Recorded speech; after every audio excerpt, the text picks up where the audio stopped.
questions bu dee privé moo ko fay aussi on doit se poser des questions man angle boobu laay. c'est exactement ça naka nga ko jàngate est-ce que laaj yi mu laaj aussi du moom la Sénégalais yi di laaj exactement. mais absolument toutes les bonnes montres ont la même heure ah.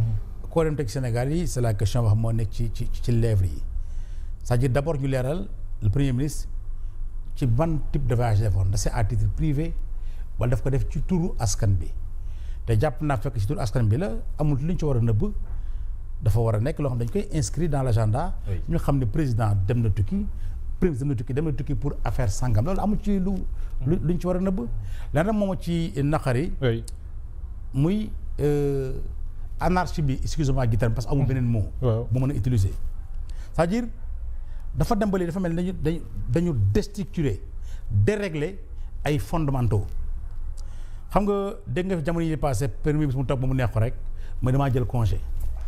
waaw te pourquoi kilifa su def yenn war a def attention dafa war a bàyyi xel ñu ko fan bay jànge ci moom ndax yow bu fekkee ni loo def ay ndaw fan la ba topp la ci war ngaa bàyyi xel bépp acte booy posé parce que yaa ngi imaginer un enseignant un médecin un policier je ne sais pas en tout cas un agent de l'État mu toog ba mu neex ko rek comme ça mu annoncé damay jël congé quoi. dem yoonam. kenn xamul bind nga binduloo dans quelle condition ko jëlee congé te congé dañ ko encadré. oui te mbir yi nag maanaam defe na ma neex. mi ngi ci bëgg a bari. nga ñëw daa ji def sa benn terrain meeting yow nga nekk le premier ministre war a symboliser la solidarité gouvernementale. nga taxaw di accuser un membre de ton gouvernement. ëllëg un instituteur dans une école mën na aussi taxaw publiquement xas son directeur wala son directeur xas ko ci mbedd mi après du mujj fenn. pourquoi on dit cela. oui parce que il est important que surtout le parti au pouvoir. comprendre que tey au Sénégal dañoo am un homme boo xam ne nous est très cher. muy Ousmane Sonko. quand même mu nekk une chance pour nous je vais m'expliquer nekk un atout nekk un instrument boo xam suñ ko utiliser bu baax mën a jural réew mi développement. ndax lan réew mi ndaw ñee fi ëpp te ndaw su amee kattan am xel am engagement war naa mën a développer am réewam. c'est ça lu ñu doon wër mooy référence mooy modèle. daa nga fa temps Ablaye Wade boobu sax xam naa ni juddoo ko la nga nekk xale bu ndaw dañ ko faawoon ba bu ñëpp doon takk ay bretelles. waaw dañuy tol chemise tubéy am mbir mi ko fàttaliku yooyu sol chemise bleu takk bretelle ndax faa ko. waaw Ousmane Sonko ñëw su waxee sax ba ñuy dugub booy daw jënd ba ñuy dugub. mairie jar la bañ a dugub jeex loolu su amee. waaw da nga koy jël comme atout comme opportunité. pour lan di woo ndaw yi ci lu baax. c'est exact woo leen ci liggéey sa réew. oui woo leen ci lépp la def rek nañu tegu ci ba maa ngi imaginer tey. Ousmane ci googu fan. mën a neex boy yi nañ def la Abdoulaye Wade waxoon muy daan. retour à la vie agricole. oui nañ dugg ci mbay mi ndax Sénégal am na su ma juumul en tout cas si mes chiffres exacts 8,900,000 hectares de terre arable. terre arabe oui. ndaw ñu bari nekk fi te liggéey amul dese kàttan ñu am ndox seen loolu sax beneen débat la ndox moo xam ni daf ñuy lakkal ba saa yi nga xool sax fi ñu ko dël di ko sànni ci géej gi pourquoi parce que dafay inonder ay quartiers. yoon ko mën a domestiquer jël ko def ko ci tool yi ndaw yi liggéey ko jàpp na c'est un exemple terre à terre comme ça kon li ñu doon xaar ci premier ministre bu nekk un personnage symbolique tey mu nekk opportunité nekk ci benn atout boo xam ne Sénégal da koy jariñoo pour lan liggéeyloo ndaw ñi à partir de ce moment nag li war mooy acte bi mu posé rek mu bàyyi xel ci ñi nga xam dañuy roy ci man. c'est ça maintenant pour dugg sax ci biir débat bi. waaw boo ñëwee par exemple nga damay dem voyage. su fekkee ni c'est un voyage planifié da nga ko def ci turu état bi loolu. jalul nëbb waaw ndagam li ñu nanguñu ko det caché war ñoo nangu voyage caché parce que amul lu ci war lu ko war a jar. dëgg la de. léegi nag am na lu ci laxasu loo xam ne lu metti askan bi la lu metti xol la. muy lan voyage bi li muy ñuy coûter. pourquoi parce que ñëpp dañ doon jooy te def naa bokk na ci projet bi nan la ñuy rationaliser les dépenses de l'État. nan la ñuy yaxanale. ak fi réew mi toll sur le plan économique fi réew mi toll daan ci ñëw. yow tax ba ñu nekk sax ba ñu nekkee ci réseaux sociaux li yàq la woon rawatina te yoo taxoon dañuy nekk 4e sous-sol mais dañuy voyage di dem jet privé bu dee voyage privé la métti moo gën a métti bu dee da nga ko def ci turu état tamit métti na on dit souvent que ni way dañ leen di abal jet privé bi boobu gën a bon.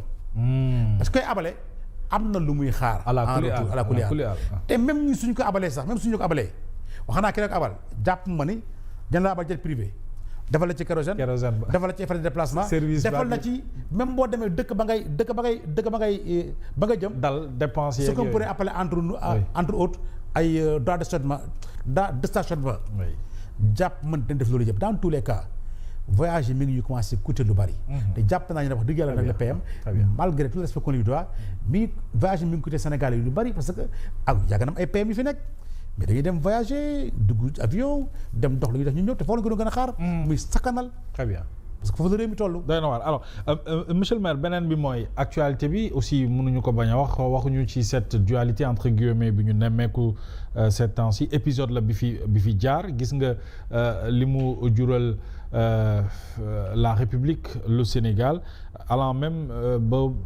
nar a impacté ci fonctionnement wu état bu Sénégal est-ce que xaaroon nga à 2 ans d'exercice du pouvoir ñu leen di xaar ci ay priorités ñuy gis. ñu gën a am solo ci bopp nguur gi am cette dualité là ak ñàkk a déggoo au sommet de l'État naka nga ko jàngatee. non mais loolu moom c'est nu mu tudd acte anormal la dafa mel ni nga nekk ci société rek di ko gérer di def lu la neex di def ay abus de biens sociaux ñu tuddee ko acte anormal de gestion. alors parce que su fekkee ne au niveau de l'exécutif entente bi war a am entre le président de la République et le premier ministre amul première affaire bi muy indi mooy dafay indi dysfonctionnement c'est-à-dire que les autres institutions les autres ministères ne fonctionnent plus suñu fonctionné wul c'est que on est dans l'hésitation on est dans l'improvisation on n'est plus dans des programmes parce que ku nekk da ngay def rek en fonction yow sa teeyaayu bakken et loolu problème lay indi dafay bloquer ay institutions dafay bloquer fonctionnement état et puis dafay nekk un facteur de retard pour une république ça veut dire tout simplement que day wane ni ñiy priorité askan wi ak li soxal askan wi c'est-à-dire ñoru leen parce que sama mag mu baax dama ko daan dégg muy wax mu ne ma boo nee ci àdduna soo soxlaa sa bopp sa njaboot soxla la da ngay bàyyi sa bopp nga dem sa njaboot. absolument boo soxlaa sa bu la sa njaboot soxlaa sa askan soxla la da ngay bàyyi sa njaboot dem sa askan su la sa askan soxlaa nag sa réew soxla la da ngay bàyyi sa askan dem sa réew mi donc bu ñu demee ñoom ba réew mi jox leen loolu yëpp donc lépp lu ñuy def ak contradiction yi nu mu mënati demee par respect à cette volonté bi nga xamante ne nit ñi seen souveraineté la ñu ñëw transférer ko ci yow war ngeen xool noo leen di waxee war ngeen xool noo leen di doxee war ngeen xool noo ngeen di waxtaanee war ngeen xool noo leen di saafarele mbiru askan wi mais pas ngeen di xool lii la ma kiy def lii la kiy def ba ñuy indi ay dysfonctionnement au niveau de l'administration centrale. mais li gën a bett sénégalais mooy dafa tukkee ci mbiru politique.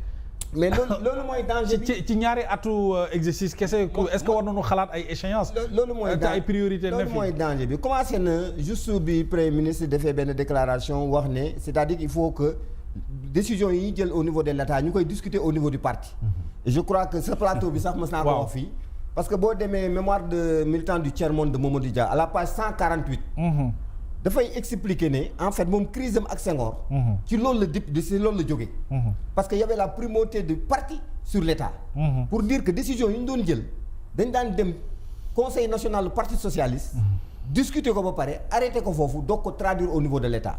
donc bu demee boo wax loolu c'est-à-dire dañu war a dépasser ce problème politique. problème politique boobu noo ko mën a dundee la politique la ñu war a dépasser parce que tu faut faire la politique. c'est ça. Une fois élu tu fais du politique. donc dafa am jamono bu ñuy def politique. ak jamono bu ñuy liggéey. la politique waaw. parce que ça devient un jeu. dëgg la. parce que on fait des offres. dañuy dem seeti population yi. c'est ça. dañuy jéem a dem convaincre nit ñi. bu ñu demee de ba askan woowu yëpp yow tànn la ca ñi waxoon ñëpp boo paree ci loolu. da ngay bàyyi la politique. dugg ci le politique. très bien mooy nga commencer gérer. dégg naa la. loolu moo am solo mais je pense que ñi ñuy fal Sénégal. du ñu jël en considération cet aspect-là et c'est ça loolu mooy facteur le plus bloquant dans la vie nu mu tudd institutionnelle au Sénégal. mais c'est malheureux quand même s'il y a un problème entre le président de la République et son premier ministre. et j'en doute que c'est un problème politique peut-être que le problème est beaucoup plus profond que ñun lu ñu yaakaar mais l'avenir nous édifiera. C'est ça. Et on saura bientôt ce qui se passe réellement entre ces deux personnages. alors Babacar yow maa ngi lay lire ci une tribune muy quotidien groupe des médias alors yow mbiri impact bi mu ci def bokk na ci désacralisation bi ñu gis ci institution bi muy incarné moom le président de la République alors loolu ba ay ministre DG ay sympathisants partisans di attaquer l'institution